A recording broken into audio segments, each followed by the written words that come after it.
Good evening class. तो आज हम सोशोलॉजी का lecture 74th consequences of social mobility, तो उसको हम ध्यान से देखेंगे भी। जो सोशल मोबिलिटी है सोसाइटी में, तो उसके कॉन्सिक्वेंसेज क्या हैं भी, और कॉन्सिक्वेंसेज मल्टीपल डिमेंशन पे कैसे हैं। क्योंकि जब कोई भी चीज़ मोबिलिटी है तो इसमें हमारे जो हमने कॉन्सिक्वेंसेस को स्टडी करेंगे भी। सोसाइटल कॉन्सिक्वेंसेस क्या हैं, पॉलिटिकल कॉन्सिक्वेंसेस क्या हैं, साइकोलॉजिकल कॉन्सिक्वेंसेस क्या हैं, तो वो सब चीज़ों को डिटेल में डिस्कस करेंगे। और क्लास ये जो लेक्चर है ये आपके लिए बहुत ज़्यादा इम्पॉर्टेंट है, क्योंकि आप इसमें ना कई ज़्यादा नए नए कंसेप्ट सीखोगे जो आप और भी थिंकर्स में यूज कर पाओगे, और भी कई चीज़ों में, जैसे आपका पॉलिटी है, पॉलिटी का जो टॉपिक है उसमें यूज कर पाओगे। तो मतलब ये लेक्चर आपके लिए बहुत ज़्यादा इम्पॉर्टेंट है, तो आप इसको ज़रूर देखिएगा। हो सकता है ये लेक्चर लेंदी हो जाए, बट इस लेक्चर को ज़रूर ध्यान से सुनिएगा, क्योंकि फॉर आपकी जो सोशोलॉजिकल जो अंडरस्टैंडिंग है इसको और भी ज़्यादा अच्छी करेगा। तो आज का लेक्चर शुरू करते हैं हम। तो कॉन्सिक्वेंसेज हम मैंने बताया है, हम उसको तीन उस पर देखेंगे भी। एक तो जो सोशल कॉन्सिक्वेंसेज क्या हैं, उसका सोसाइटी पे क्या इम्पैक्ट है, उसको देखेंगे। फिर हम देखेंगे उसके पॉलिटिकल कॉन्सिक्वेंसेज क्या हैं, और उसका जो वेरियस ग्रुप्स और जो एसोसिएशन है सोसाइटी में उन पे क्या इम्पैक्ट है, तो उसको देखेंगे ध्यान से। फिर हम देखेंगे जो सोशो साइकोलॉजिकल कॉन्सिक्वेंसेज हैं ऑफ द सोशल मोबिलिटी भी, जहाँ पे जो इंडिविजुअल है भी वो क्या फील कर रहा है जब वो एक रैपिड मोबिलिटी फील करता है सोसाइटी में।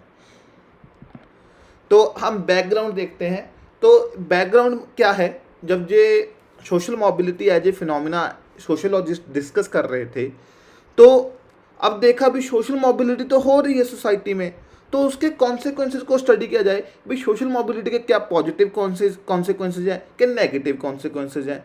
जो social mobility as a phenomena है, एज ए सोशोलॉजिकल फिनोमिना है, तो उसका सोसाइटी की जो सोशल स्ट्रक्चर्स हैं, जैसे कि सोशल स्ट्रक्चर क्या होगी, क्लास होगी, पॉलिटिकल स्ट्रक्चर होगी, इकोनॉमिकल स्ट्रक्चर होगी, उस पर क्या इम्पैक्ट पड़ रहा है, तो उसको कहते हुए स्टडी करते हैं हम कॉन्सिक्वेंसेज को। तो पिटरिम जो सॉरोकिन थे वो पहले थे जिन्होंने स्टडी करने की कोशिश की थी। तो उन्होंने ये 3 डायमेंशन से स्टडी की थी, demographic effects on human behaviour, psychology, तो ये सब स्टडी किया था। तो बाकी जो और सोशोलॉजिस्ट आए, तो उन्होंने इसी की जो पिटरिम ए सॉरोकिन की स्टडी थी उसी पे वो किया भी, मतलब वर्क उसी को कंटिन्यू किया। तो लेकिन हमने जब ये सारा कुछ स्टडी किया तो हमने इसको 3 कैटेगरी में डिवाइड करके स्टडी करेंगे, सोशल कॉन्सिक्वेंसेज, पॉलिटिकल कॉन्सिक्वेंसेज और साइकोलॉजिकल कॉन्सिक्वेंसेज। और कई आपको क्वेश्चन आता है सोशल कॉन्सिक्वेंसेज बताओ, 10 नंबर का आ जाएगा। जब पॉलिटिकल कॉन्सिक्वेंसेज बताओ सोशल मोबिलिटी के, जब सोशल साइकोलॉजिकल कॉन्सिक्वेंसेज बताओ सोशल मोबिलिटी के, तो हम इसको देखेंगे। तो जो फर्स्ट कॉन्सिक्वेंसेज है वो क्या बोलते हैं, इम्बुर्जुआजीमेंट। अब ये देखिए, मैंने क्या कहा था आपको लेक्चर की स्टार्टिंग में भी, आप नए नए कंसेप्ट सीखोगे इस लेक्चर के थ्रू। तो जो सोशोलॉजिस्ट थे जो उसको कॉन्सिक्वेंसेस को स्टडी कर रहे थे, जो मतलब इसको कॉन्सिक्वेंस को स्टडी कर रहे थे, तो उन्होंने पहला सोशल कॉन्सिक्वेंस क्या बताया, इम्बुर्जुआजीमेंट। तो अब इम्बुर्जुआजीमेंट क्या है, अब मैं बताता हूँ। जैसे कार्ल मार्क्स था, मैंने ये थिंकर बहुत अच्छे से पढ़ा है कार्ल मार्क्स। तो कार्ल मार्क्स क्या कहता था भाई, जैसे जैसे इंडस्ट्रियलाइजेशन, कैपिटलिज्म पीक पे आएगा, तब तब क्या होगा, सिर्फ 2 क्लासेस रह जाएंगी, बुर्जुआजी एंड प्रोलेटेरियंस। 2 क्लासेस रह जाएंगी, मतलब 2 क्लासेस बस। और ये क्या होंगे, माइनॉरिटी, ये क्या होंगे, मेजॉरिटी। मतलब जो पैटी बुर्जुआ जो होंगे वो भी, जो क्योंकि कैपिटलिज्म आएगा, वो भी एंड में प्रोलेटेरियंस बन जाएंगे, वर्कर बन जाएंगे। और बाद में वर्कर इकट्ठे हो जाओ, रेवोल्यूशन करो, इनको हटाओ, सोशलिज्म ले आओ, कम्युनिज्म ले आओ। ये मार्क्स की थ्योरी थी। तो लेकिन जो कुछ सोशल थिंकर थे, क्लार्क कर, जेसी बर्नार्ड, अब आपको देखिए मेरा काम क्या है, आपको कंटेंट देना, डेटा देना। अब आपकी जो खुद की कैपेबिलिटी है भी, आप कितना ज़्यादा इसको रिटेन कर पाते हो, क्योंकि मैंने आपको बताया मैं हर एक टॉपिक का आपको 1000 वर्ड्स दे दूंगा। अगर आपके 300-400 वर्ड्स भी आपके दिमाग में रह गए, you will conquer the game. तो थिंकर्स के नाम याद हो रहे हैं नहीं हो रहे, तो दैट्स इज योर चॉइस। बाकी मेरा तो जो बेस्ट है, मैं आपको पीपीटीज दे दूंगा। और जो कंटेंट आपको मिल रहा है ना, मतलब आल्दो जो इग्नू से लिया हुआ है, ऐसा नहीं है कोई मैं खुद सोशोलॉजिस्ट बन गया, लेकिन ऐसे मतलब सिस्टमेटिकली आपको जो समराइज करके पीपीटीज में कभी नहीं मिलेगा। आप कहीं भी चले जाओ तो मेरी, क्योंकि इन पीपीटीज को मैं वीकेंड पे बना के पूरा पूरा दिन मेरा जाता है, ताकि बट एंड में वही है, मिशन क्या है, स्टूडेंट्स के लिए जो स्टडी है वो इजी करना। तो जो क्लार्कर और जैसी बर्नार्ड, वो कहते भी मार्क्स जो कह रहा है भी सोसाइटी सिर्फ दो तरह की होगी, नहीं, मोर डाइवर्स। तो उन्होंने एक प्रपोज किया इम्बुर्जुआजीमेंट थीसिस। और जैसे जो कंसेप्ट है इम्बुर्जुआजीमेंट, तो सिर्फ इसको आप सोशल मोबिलिटी के कॉन्टेक्स्ट में मत समझिए, इसको आप समझिए, मैंने जिसको पेपर 1-2 के भी, पेपर 1 के भी आंसर में यूज करना है, पेपर 2 के भी। जैसे मैंने बताया था पेपर 2 जो इंडियन सोसाइटी सोशोलॉजी है, तो उसमें समटाइम स्टूडेंट क्या करते हैं, जीएस कैंसिल लिखते हैं। मैंने कहा था सोशोलॉजिकल टर्म्स ड्रॉप कीजिए वहाँ पे। तो जैसे ये भी एक बहुत इंपॉर्टेंट सोशोलॉजिकल टर्म है। तो उन्होंने इम्बुर्जुआजीमेंट की थीसिस दी। तो मैंने क्या कहा था भी, मार्क्स का आइडिया क्या था, मिडिल क्लास क्या हो जाएगी, इवेंचुअली मैनुअल वर्क बन जाएगी। वो कहते नहीं, more manual worker were the entering the middle class due to advance in technology and general prosperity. तो मतलब जो मैनुअल वर्कर थे, इम्बुर्जुआजीमेंट थीसिस क्या कहती है भी, वो किस में चले जाएंगे, मिडिल क्लास में, मिडिल क्लास में चले जाएंगे वो जो मैनुअल वर्कर्स हैं। और ये प्रोसेस मोस्ट इंडस्ट्रियल सोसाइटी में देखी भी गई आफ्टर वर्ल्ड वॉर 2। तो wages of manual workers have increase and now similar to non manual white collar workers. तो जो उनकी सैलरी है, जो उनको पैसा मिलता है, वो भी इंक्रीज हो गया भी। जो non manual white collar workers हैं भी, उनके बराबर का पैसा देने लगा। और उनको क्या कहने लगे, जो मैनुअल वर्कर थे उनको क्या बोलने लगे, एफ्लुएंट वर्कर्स, एफ्लुएंट वर्कर। और बाद में आपको पता होगा जो गोल्डथॉर्प था, उसने एक स्टडी भी की थी, एफ्लुएंट वर्कर स्टडी। बाकी मैं इसमें भी वो कवर करूंगा। एक मैंने बताया था आपको जो लेक्चर है मैंने सोशल मोबिलिटी का, जो डिफरेंट स्टडीज हुई हैं social mobility as a sociological phenomena, तो उस पर भी हम इसको देखेंगे। तो उनको जो मैनुअल वर्कर थे, जो काम कर रहे थे, उनको सैलरी ज़्यादा मिलने लगी और उन्होंने अपना भी, लोग कहने लगे इन्होंने मिडिल क्लास स्टेटस अचीव कर लिया, जिनको बोला एफ्लुएंट वर्कर्स। तो एफ्लुएंट वर्कर की जो वैल्यूज़ थी, जो एटीट्यूड था, वो मिडिल क्लास की तरह होने लगा। तो इन्होंने क्या कहा भी, जो सोसाइटी थी, जो प्रोसेस, वो किस में शेप होने लगी, पिरामिड की शेप में जाने लगी। पिरामिड की शेप में कैसे, जैसे देखिए कार्ल मार्क्स क्या कहता था, सोसाइटी दो तरह की पिरामिड है, मतलब जहां पे क्या है, माइनॉरिटीज, बुर्जुआजी, प्रोलेटेरियंस, कैपिटलिस्ट, वर्कर्स। लेकिन अब क्या होने लगा, पिरामिड की शेप में जाने लगी सोसाइटी। मतलब जो लोग थे जहां से अब इस स्टेटा में जाने लगे, मिडिल क्लास स्टेटा में जाने लगे। जब आप कार्ल मार्क्स और वेबर में डिफरेंस लिख सकते हो, तो ये वाली डायग्राम भी ड्रा कर सकते हो, मतलब ये बना सकते हो डायग्राम। तो वहाँ पे जैसे मार्क्स सोसाइटी को कैसे विजन करता है, इनविजन करता है, वो सोसाइटी को एक पिरामिड की शेप में देखता है। जो वेबर सोसाइटी को कैसे देखता है, एक डायमंड की शेप में देखता है। तो यही इम्बुर्जुआजीमेंट थीसिस कह रही है भी, मिडिल क्लास इंक्रीज होने लगी, देखिए बढ़ रही है।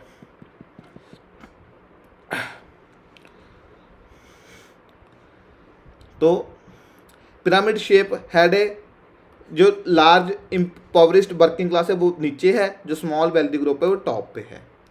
तो diamond shape has large middle range of population leading to term middle mass society, middle mass society.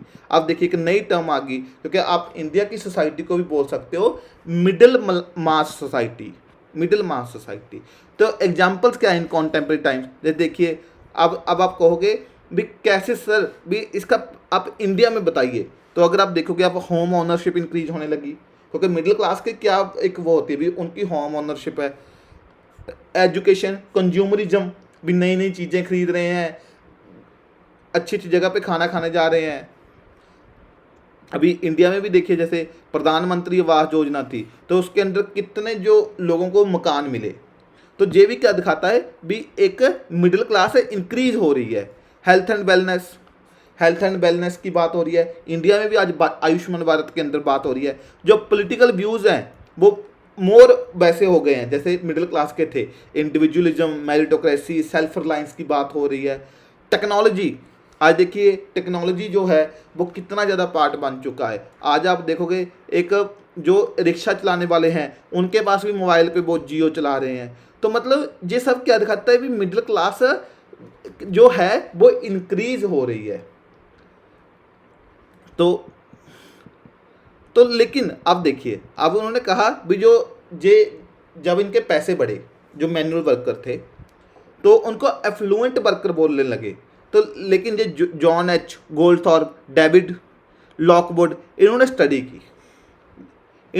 की बैकहॉफर प्लैट, इन सब ने मिलके स्टडी की एफ्लुएंट वर्कर की। तो जब उन्होंने स्टडी की तो उन्होंने रिसर्च कहाँ की, affluent worker of Luton, a prosperous area in south east England, which was suppose to confirm the embourgeoisement hypothesis. Hypothesis थी, मतलब हाइपोथेसिस क्या होती है, एक स्टेटमेंट दे दी लेकिन उसको अभी वेरीफाई नहीं किया। तो उन्होंने क्या ढूंढा, मतलब उन्होंने क्या ढूंढा, जब इन्होंने स्टडी की भी, देखते हैं इम्बुर्जुआजीमेंट जो जो बड़े बड़े लोग क्लेम कर रहे हैं ये सच में हो भी रही है कि ऐसे हवा में बातें चल रही हैं। तो the workers in Luton, despite having high wages comparable to white colour workers, differed significantly from them along 4 criteria: attitude to work, interaction pattern in community, aspiration, social perspective and political views.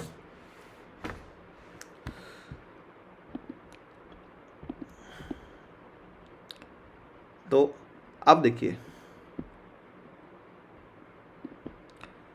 तो उन्होंने क्या कहा भी, ठीक है पैसे बढ़े लेकिन जब हम इनको वाइट कॉलर वर्कर से कंपेयर कर रहे हैं तो जो इनका एटीट्यूड टू वर्क है वो भी डिफरेंट है।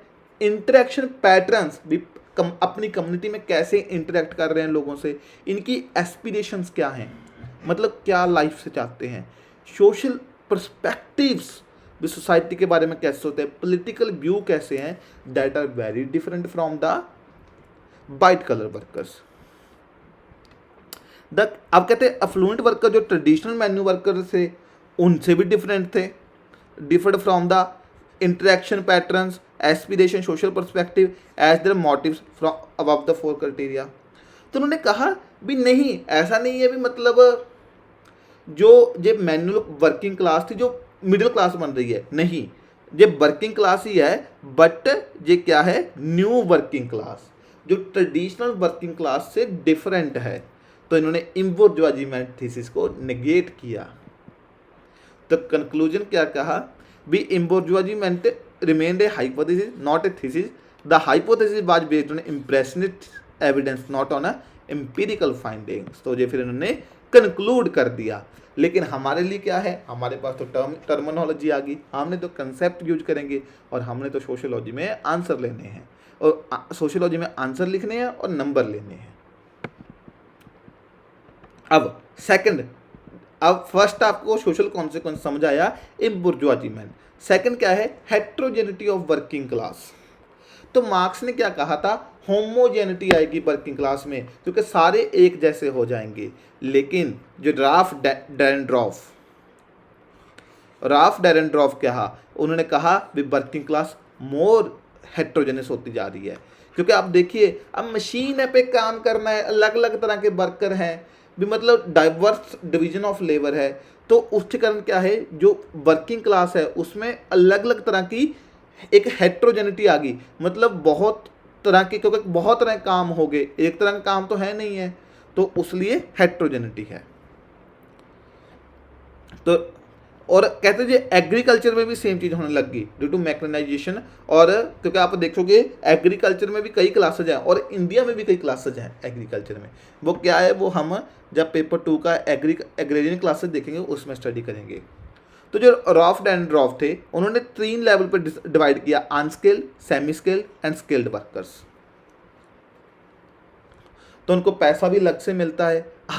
अब मार्क्स कहता था सभी एक जैसे होंगे, सभी को एक पैसा मिलेगा, सभी एक जैसे एक्सप्लॉइट होंगे, फिर क्या होगा, वो सब ट्रू क्लास कॉन्शियसनेस डेवलप होगी, रेवोल्यूशन होगी। लेकिन यहाँ पे तो वर्कर ही जो मैनुअल वर्कर है उनको भी 3 तरह के उसमें डिवाइड कर दिया, अनस्किल्ड, सेमी स्किल्ड, स्किल्ड।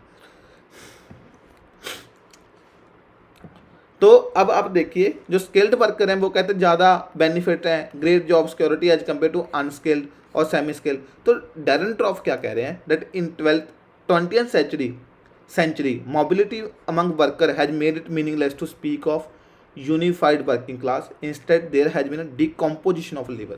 अब ये देखिए decomposition of labor, तो ये एक आपके पास एक नया सोशियोलॉजिकल टर्म आ गई इनटू वेरियस डिविजन्स।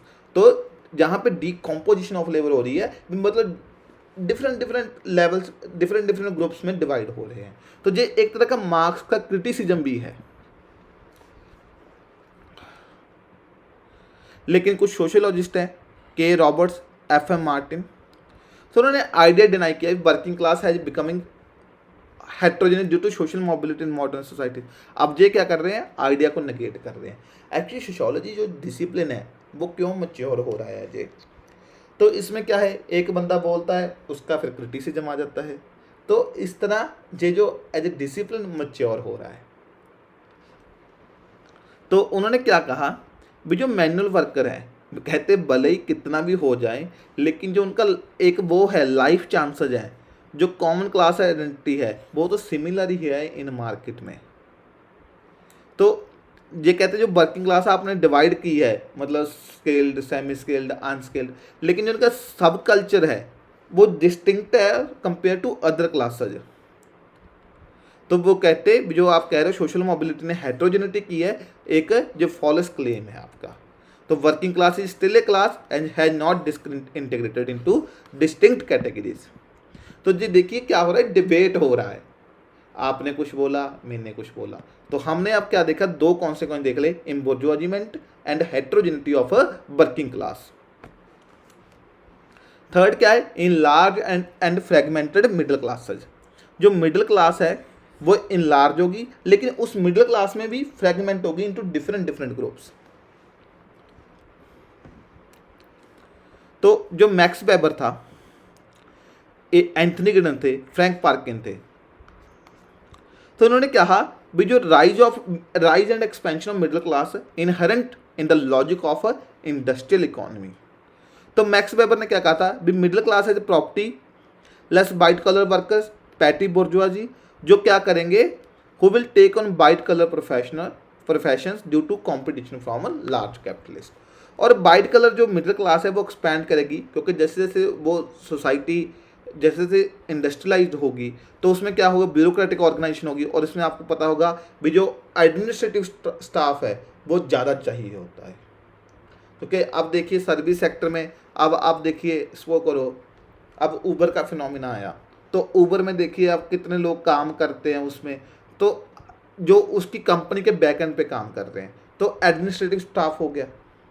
तो मतलब जैसे जैसे जो इंडस्ट्रियलाइज होते थे जैसे जैसे जो large number of administrative staff चाहिए होगा तो जिसको वो वाइट कलर वर्कर्स आएंगे, मिडिल क्लास आएगी।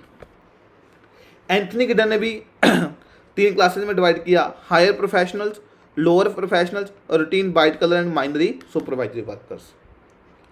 तो हर एक का क्या है, डिफरेंट प्रेस्टीज है, डिफरेंट स्टेटस है, डिफरेंट रिवॉर्ड्स हैं। तो मतलब लाइफ चांसेस सब कुछ भी क्या है, सेम नहीं है। तो रॉबर्ट्स, कोक, क्लार्क, सेमनॉफ, उन्होंने भी इमेजेस ऑफ क्लासेस स्टडी की। उन्होंने कहा भी मिडिल क्लास क्या हो रही है, इनटू डिफरेंट स्ट्रेटा में डिवाइड हो रही है। हर एक स्ट्रेटम का क्या क्या यूनिक व्यू है स्ट्रेटिफिकेशन क्लास में। तो मतलब क्या कहते हैं भी कॉमन जो अपने को आइडेंटिफिकेशन है वाइट कलर क्लास की वो हम एज्यूम नहीं कर सकते। The diversity of class images, market situations, life chance and interest with in the wide colour group suggest that middle class is becoming fragmented. तो अब कैनेथ रॉबर्ट कहता है भी आप इसको वो करो भी, मतलब क्या कहो, प्लूरिटी ऑफ मिडिल क्लासेज भी, मिडिल क्लासेज डिफरेंट डिफरेंट तरह की मिडिल क्लासेज हैं भी। एक मिडिल क्लास को अगर आप कह रहे हो तो वो बहुत ही ज़्यादा डिबेटेबल है। तो आप अगर आपको इंडिया में भी मिडिल क्लास की बात करें तो अगर आप लिखोगे in large fragmented middle class हो गई, तो कितना अच्छा, आपको कितना अच्छा एक आप सोशियोलॉजी का आंसर लिख पाओगे। Rate of social mobility and class solidarity.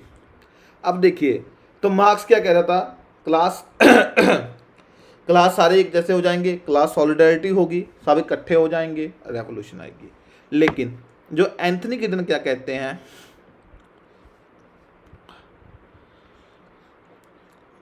जो सोशल मोबिलिटी अगर नहीं होगी, सपोज सारे एक बंदे इकट्ठे हो गए जहाँ पे,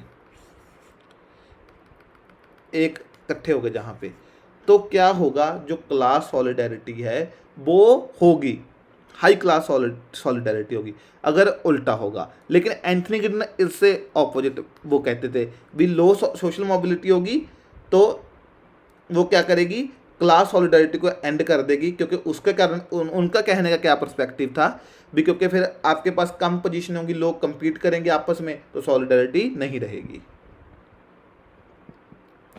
तो मार्क्स क्या कहे, आप देखिए ये आइडियाज कैसे वो हो रहे हैं, क्लैश हो रहे हैं।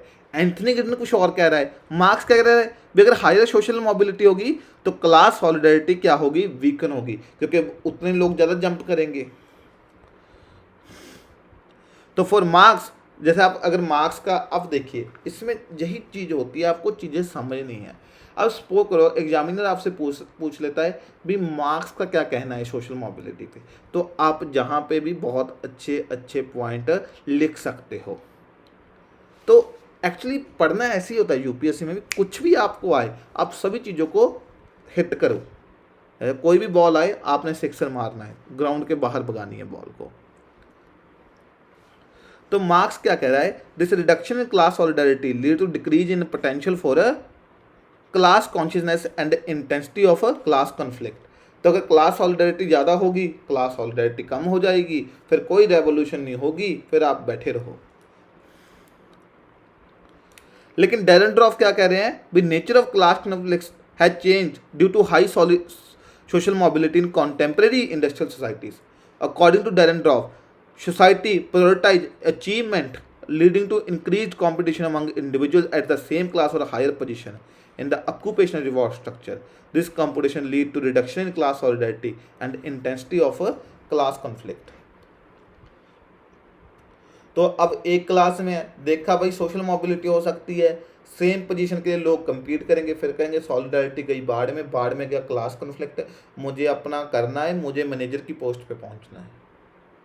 तो ये एक कॉन्सिक्वेंस है। गोल्डथॉर्प एंड ललेविलिन, पता नहीं बड़ा डिफिकल्ट नाम है, do not believe in class solidarity among the middle class. Middle class में कहते कोई क्लास सॉलिडारिटी नहीं है, तो ये भी एक आप लिख सकते हो, जब ट्रेड्स ऑफ मिडिल क्लास आते हैं तो भी उसमें कोई क्लास सॉलिडारिटी नहीं है।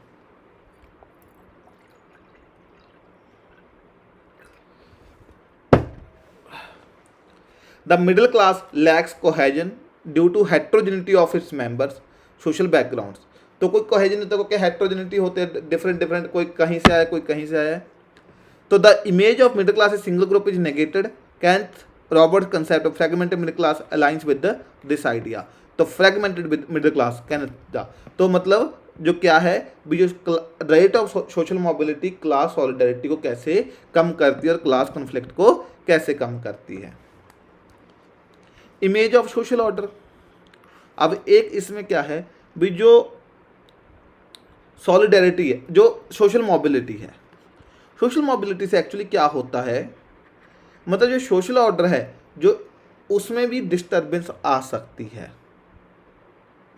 तो जैसे डुर्खिम ने कहा था दुर्खिम अगर आप कहोगे भी इसको करो, आपको आता है दुर्खिम का क्या आइडिया था सोशल मोबिलिटी पे, तो दुर्खिम का पॉजिटिव आइडिया था, दुर्खिम का नेगेटिव आइडिया था। क्योंकि दुर्खिम क्या करा, जब सोशल मोबिलिटी आती है तो उसके कारण क्या आता है, एनॉमी। तो हमने देखा है भी एनॉमिक सुसाइड्स होते हैं, क्योंकि अर्ली सोसाइटी में क्या था, स्ट्रिक्टनेस थी स्ट्रेटिफिकेशन सिस्टम में, तो एस्पिरेशन इंडिविजुअल थी। अब एस्पिरेशन लिमिटलेस है, आदमी परेशान है, मतलब यार अब मैंने ये ले लिया अब मैं वो कर लूँ, अब मैंने वो ले लिया अब मैं वो कर लूँ। पहले क्या था, पहले पता था यार अभी कुछ कर लो इधर ही है, लोग शांत रहते थे। तो ये क्या है, नेगेटिव कॉन्सिक्वेंसेज भी एक बात की गई है। तो एग्जाम्पल्स क्या हैं, जैसे कि जब हाई सोशल मोबिलिटी होगी, जब हाई एस्पिरेशन होगी फॉर द सोशल मोबिलिटी, तो उसके कारण जो सोशल ऑर्डर है वो आपको कैसे डिस्टर्ब हो सकता है। ये 3 एग्जांपल्स हैं, जैसे gilded age in United States, तो जहाँ पे क्या हुआ, rapid rise in wealth, power for selected few individuals जिनको रोबर बैरन्स कहा गया। तो जहाँ पे सोशल मोबिलिटी बहुत ज़्यादा थी, तो लेकिन उसी के कारण क्या हुआ, जो 19th सेंचुरी में जो वर्कर थे, जो अमेरिकन्स थे, उनमें क्या हो गया, जो कोहेजन था वो कम हो गया। और same thing Chinese cultural revolution में देखने को मिली। तो जहाँ पे भी क्या हुआ, जो सोशल मोबिलिटी था उसके कारण क्या हुआ, वाइड स्प्रेड जो अपहेबल क्योस भी हुआ, जहाँ पे जब 60s एंड 70s में जब लोगों को हाई सोशल मोबिलिटी मिलने लगी। और ऐसे ही अरब स्प्रिंग में हुआ, जब नौजवान थे, जब उनको कहते थे भी हमें सोशल मोबिलिटी चाहिए, जब नहीं मिली तो उन्होंने अरब स्प्रिंग कर दी। तो अब देखोगे आज अरब स्प्रिंग को 13 साल हो चुके हैं, तो उसका क्या इम्पैक्ट पड़ा था, तो ये आप देख लोगे भी। जब वो कहते थे भी ये यार हमें सोशल मोबिलिटी चाहिए, हम इतना पढ़ लिखे फ्रस्ट्रेट हो गए, तो लेकिन एंड में क्या हुआ, जो सोशल ऑर्डर था वो डिस्टर्ब हुआ। The same thing happen in United states, the same thing happen in China and same thing happen in Arabic world. तो जहाँ पे काफ़ी ज़्यादा जो वो थे मनार्क थे, जो डिक्टेटर थे, उनको हटा दिया गया। तो आज के टाइम पे क्या है, तो जो मैंने एक डायग्राम, एक फ़ोटो जो लगाई है, तो आप इस पर लिख सकते हो अरब स्प्रिंग पे, तो जी देख लीजिएगा आप। तो Lipset Bendix Germany state that social mobility has a different consequence in different social structures. Social mobility is more disruptive in traditional society with an ascriptive system of stratification and high degree of status rigidity. तो ये social mobility as a concept है, तो जो traditional society जहाँ पे status जो by birth था, जहाँ पे स्टेटस रिजिड था, तो वहाँ पे क्या हुआ, ज़्यादा डिसरप्टिव हुआ। तो in traditional society constraint of class of reason are powerful and breaking through class mobility can leave the individual isolated and anxious about the social status and identity. अब सपोज करो कोई बंदा है, जैसे कि सपोज करो, अब तो मेरे हिसाब से नहीं होता, लेकिन 1960s में ऐसा एक इंसिडेंट हुआ था। एक IAS ऑफिसर थे, वो दलित फैमिली से आए थे। 1960-70s की इंसिडेंट है, मैं वो बता रहा हूँ आपको। मैंने को उनका जो IAS ऑफिसर थे उनका नाम नहीं पता, तो आप पढ़ोगे आपको पता चल जाएगा, मैंने कहीं पढ़ा था उनके बारे में। हाँ, तो क्या हुआ, अब देखिए अब क्या हुआ, वो एक कास्ट सोसाइटी से आ रहे, क्योंकि 1960-70s में जो कास्ट सोसाइटी थी, भले ही देश को आज़ादी मिल गई थी, भले ही कॉन्स्टिट्यूशन ऑफ इंडिया आ गया था, भले ही काफ़ी सारा लेजिस्लेशन रिफॉर्म आए थे, लेकिन 60-70s का इंडिया और आज 2023 का इंडिया बहुत डिफरेंट है। तो उस टाइम क्या था, तो 60-70s में क्या हुआ, अब देखिए कास्ट सोसाइटी, जो कास्ट एज एक था सोसाइटी में स्ट्रेटिफिकेशन, वो बहुत ज़्यादा स्ट्रॉन्ग था। आज भी स्ट्रॉन्ग है, लेकिन उस टाइम कुछ ज़्यादा स्ट्रॉन्ग था। तो वो क्या हुआ, अब देखिए एक वो IAS ऑफिसर आए, उससे मतलब दलित बैकग्राउंड से आए, तो देखिए उन्होंने सोशल मोबिलिटी की कहाँ पे, ट्रेडिशनल सोसाइटी में, तो वो IAS ऑफिसर बने। लेकिन वहाँ पे जब उन्होंने देखा, उनका जो क्लर्क था वो ब्राह्मण था, तो वो क्या करता था, जैसे मतलब पानी का गिलास मांगते थे, तो पानी का गिलास उन्होंने अलग से रखा हुआ था उनके लिए। तो मतलब उन्होंने देखा भी कास्ट डिस्क्रिमिनेशन इतना ज़्यादा हो रहा है despite being an IAS officer. 60-70s की बात कर रहा हूँ मैं। तो फिर उन्होंने क्या कर दिया था, एंड में रिजाइन दे दिया था। तो ये क्या होता है कि इंडिविजुअल को बहुत ज़्यादा एंग्जाइटी भी दे देता है, ये ऐसा कह रहे हैं। तो मैं ऐसा नहीं कह रहा भी अब, तो लेकिन सोशल मोबिलिटी मतलब एक ये इसका नेगेटिव इम्पैक्ट भी है। तो जैसे कि उनको इंडिविजुअल को एंग्जाइटी हो गई थी, इतना ज़्यादा वो फ्रस्ट्रेट हो गए, तो इन्होंने एंड में जॉब से रिजाइन ही मार दिया था। बट अब आप इसमें कुछ लोग गलत इंटरप्रेट भी कर सकते हैं। इसका मतलब जो है भी सोशल मोबिलिटी होनी चाहिए, बट जो मैं चीज़ कह रहा हूँ बस ये एक कंसेप्ट जो लिपसेट बेंडिक्स जर्मनी स्टेट जो कह रहे हैं, उसको मैंने समझाने के लिए एक एग्जांपल दी है। मैं ऐसा नहीं कह रहा भी सोशल मोबिलिटी नहीं होनी चाहिए, बिल्कुल होनी चाहिए। हर सेक्शन के सोसाइटी को, हर सोसाइटी के हर सेक्शन को, किसी भी सोशल बैकग्राउंड से हो, आए compete करें, क्योंकि at the end of the day एक ये मेरिट बेस्ड एग्ज़ाम है। एक आपको क्या है, आप compete कीजिए, डेमोक्रेटिक राइट है आपका। तो यही हमारा विजन है, डेमोक्रेटाइजेशन ऑफ एजुकेशन, जो कि मैंने फर्स्ट लेक्चर में भी आपको बोला है।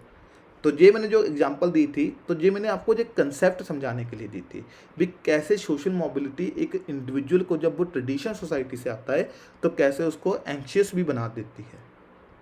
In industrial society marked by openness of stratification system, social mobility is a normal and favorable process for the maintenance of system.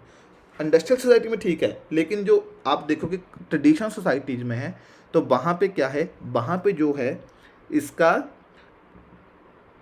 हमारा जो ट्रेडिशनल सोसाइटी है, वहाँ पे इसको जब अगर देखोगे तो अपोज करेंगे। जैसे कि अर्ली क्या होता है, जब दलित कोई भी वो वर्क लेते, जो ब्राह्मण कर रहे हैं, क्षत्रिय कर रहे हैं, जो शुद्ध वैश्य कर रहे हैं, तो उनका क्या था, फिर बहुत ज़्यादा ऑपोजिशन होता था, जैसे उनको सोशल बॉयकॉट होता था। तो मतलब वहाँ पे ये सोशल मोबिलिटी फेवरेबल नहीं है इन द ट्रेडिशनल सोसाइटीज़।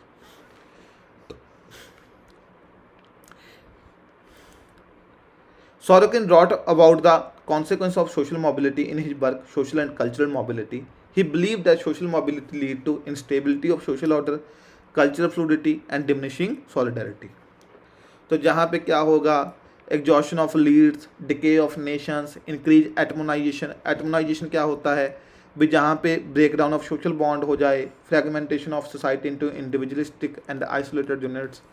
तो ये क्या है, ये कंसेप्ट आप पढ़ लीजिएगा। एटमोनाइजेशन ऑफ सोसाइटी एक आपके लिए और कंसेप्ट हो गया। तो इन सोशियोलॉजिकल टर्म्स को ना आप, मैं तो कहता हूँ एक पेपर पे लिखते रहा कीजिए, एक अलग से डायरी लगा लीजिए, ताकि जो आप जब आंसर लिखो उनको ड्रॉप कर सको।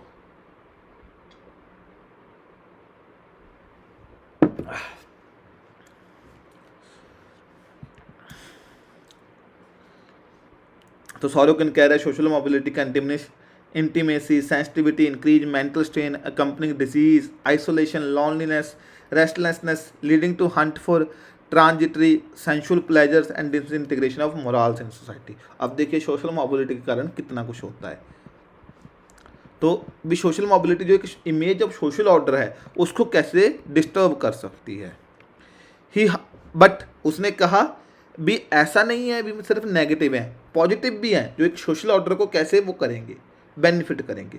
Better distribution of individuals, reducing narrow mindedness, occupational hazards, idiocentric behaviour of the best man at top, facilitating economic prosperity, rapid social progress, enhancing the positive social mobility for the social order.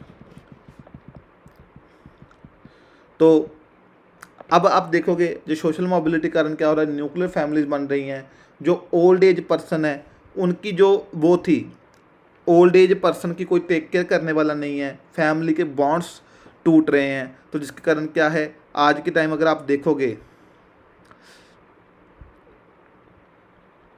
भी, मतलब older generation जो है भी उनका कोई ध्यान नहीं रख रहा। तो ये भी एक सोशल जो प्रॉब्लम है आ रही है, जो सोशल ऑर्डर को डिस्टर्ब कर सकती है।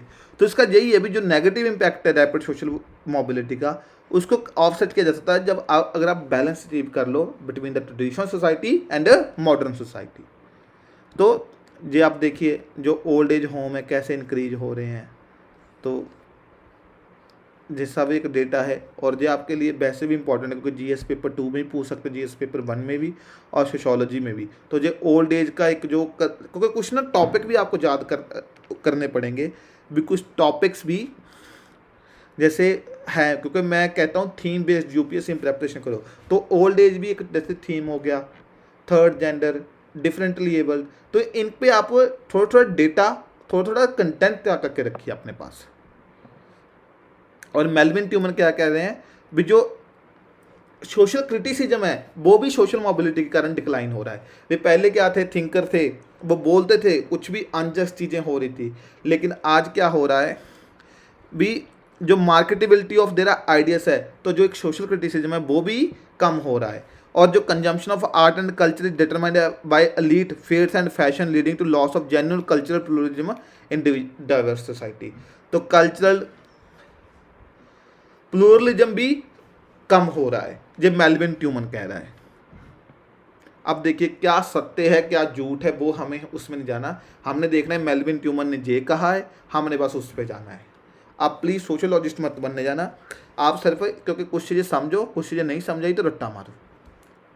तो इसके कारण क्या हो रहा है, जो अगर कल्चरल प्लूरलिज्म कम होगा तो क्या होगा, जो डेमोक्रेटिक टेंडेंसी है प्लूरलिस्ट सोसाइटी में वो भी कम होगी। The individual lost in the welter of social change leading to insecurity, alienation, extreme individualism, disruptive consequences. तो सोशल क्रिटिसिज्म क्या है, जो मैंने उसकी डेफिनेशन लिख रखी है, आपके पढ़ लीजिएगा। तो अब देखिए सोशल ऑर्डर कैसे कैसे मतलब हर्ट हो रहा है।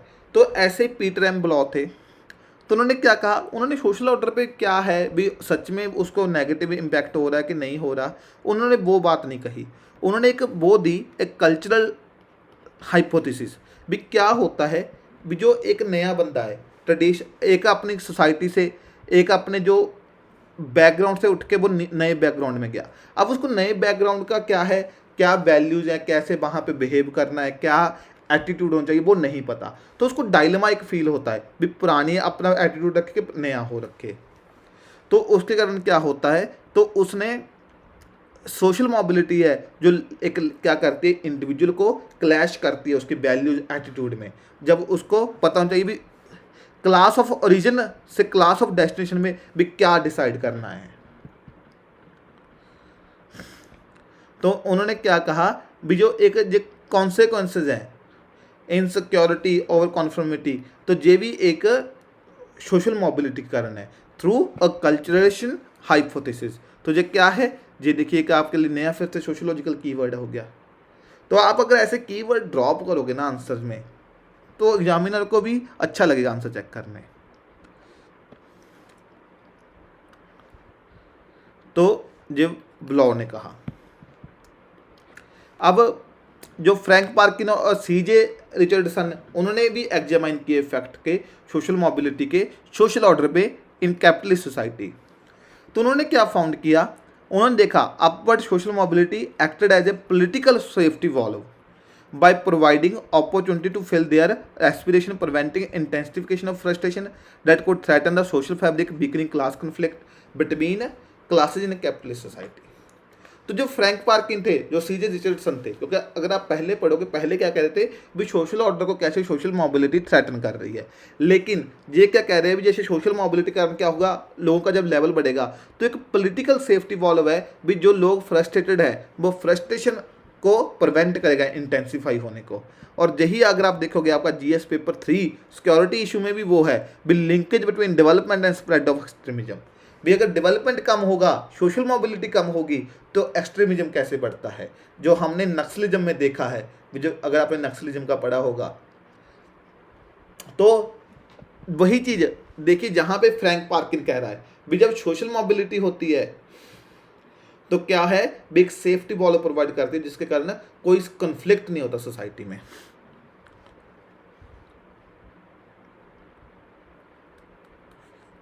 और अब देखिए H L. Wilensky, H. Edwards examined the consequence of downward mobility and found that those who move down in the social hierarchy from the middle class to working class usually do not accept their lowly position।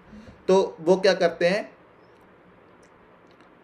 जो conservative में है, conservative बन जाते हैं, वो कहते हैं वो अपनी जो वैल्यूज़ हैं वो ट्रेडिशनल वैल्यूज़ की तरफ बढ़ने लग जाते हैं जब वो अपना डाउनवर्ड मोबिलिटी फेस करते हैं from the middle class to, जब नीचे के स्टेटस में वो आते हैं। तो एंड में क्या है,